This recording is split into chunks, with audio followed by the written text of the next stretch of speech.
আর ডিবেটে আজকে বেঈমানদের খোঁজে, বেঈমান কাদেরকে খোঁজা হচ্ছে, যাদেরকে বেঈমান বলা হচ্ছে, আমরাও একটুখানি নজর রাখার চেষ্টা করি সেই জায়গাতেই। একটু জানাবো আপনাদেরকে 29টি আসন জিতেও কষ্ট দিচ্ছে দ্বন্দ্বের ক্ষত। অরূপ বলেন লাথি মেরে তারাও, বিশ্বাসঘাতক আছে যত, বেঈমানদের দলে আর দেওয়া হবে না ঠাই। মালদায় পোস্টার ওয়ার্ডে বিজেপি যখন এগিয়ে কাজ করাও এবার বিজেপির কাছে গিয়ে আক্রান্ত তৃণমূল। বঙ্গে একই অবাক কাণ্ড, উঠছে দাবি সন্ত্রাসকারীদের লক্ষ্মীর ভান্ডার হোক বন্ধ।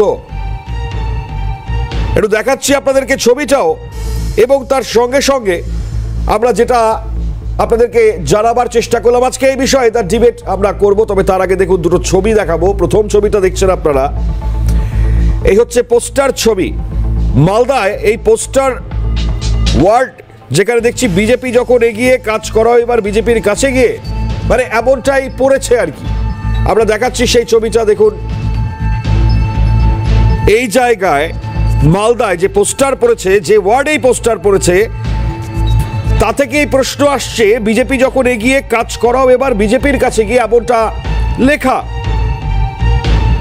এবং দিকে দিকে বিভিন্ন পরিস্থিতিতে দাঁড়িয়ে আক্রান্ত হচ্ছে তৃণমূল।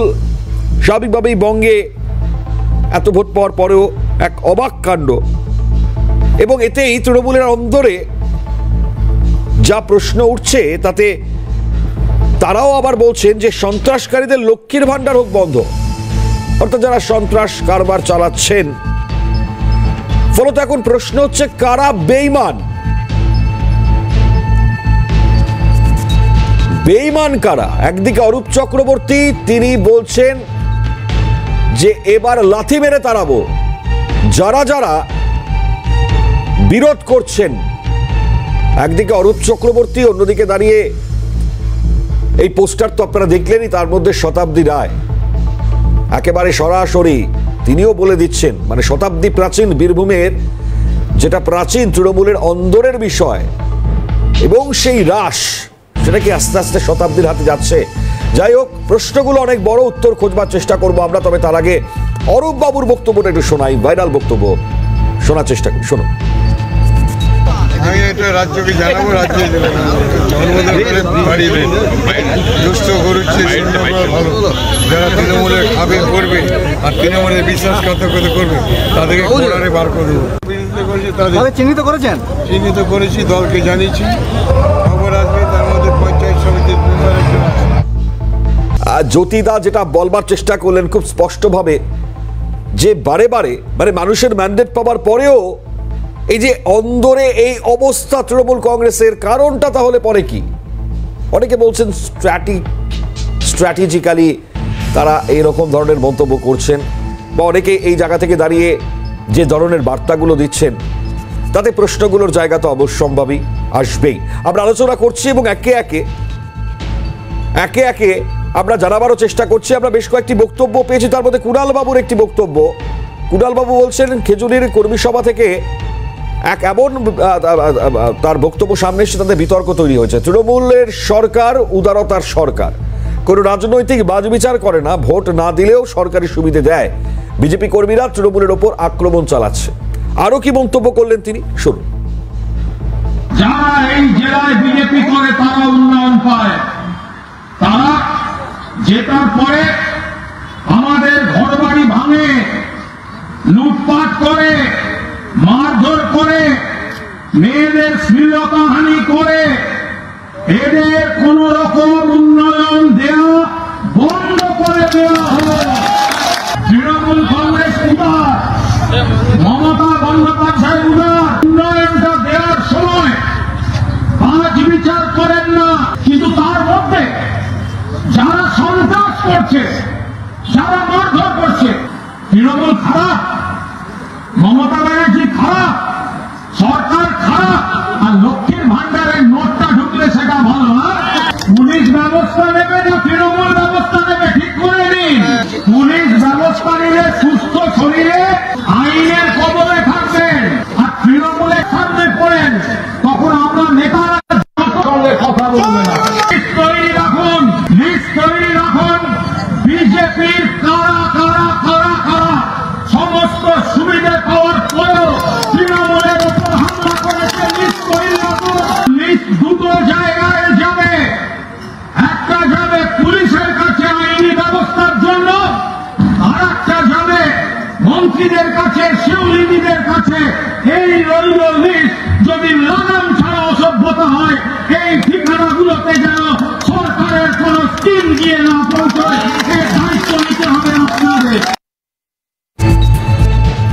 এই হচ্ছে কুণাল বাবুর মন্তব্য, শোনালাম আপনাদেরকে। একেবারে সোজাসুজি মন্তব্য করে বসছেন এবং যে মন্তব্যটা করলেন তাতে তো স্বাভাবিক বিতর্ক দাঁড়াবার। অরূপবাবু বলেছিলেন বেঈমান যত আছে লাথি মেরে তাড়াবো দল থেকে। শতাব্দী রায়ের মুখেও কার্যত একই সুর বলছিলাম, যত বেঈমান আছে তাদের বিরুদ্ধে ব্যবস্থা। আর আমরা শতাব্দী রায়ের এবার খয়রাশোল থেকে মন্তব্যটা শুনিয়ে একে একে দুটো মন্তব্যের রিয়াকশনও দেখাবো। শ্রমিক ভট্টাচার্য এবং অগ্নিমিত্র পল কে কি বললেন, প্লাস দেখুন এই মুহূর্তে শতাব্দী রায়ের মন্তব্য।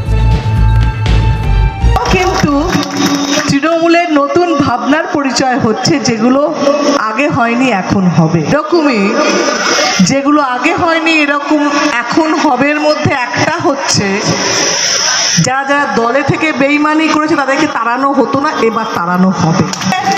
সমান বিরোধীরা থাকুক, আমি হাত মেলাবো, গলা মেলাবো।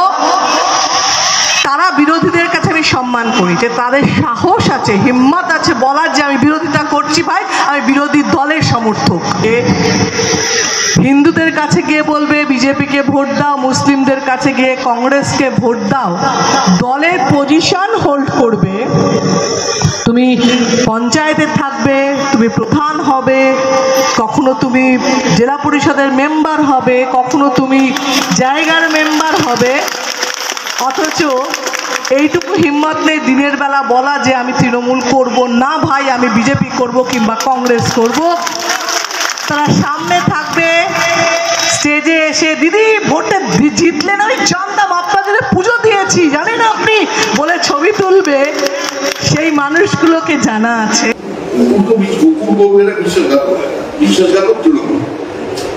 মানুষকে গণতন্ত্র পুনঃপ্রতিষ্ঠার প্রতিশ্রুতি দিয়ে ক্ষমতায় এসে মানুষের সব বিশ্বাস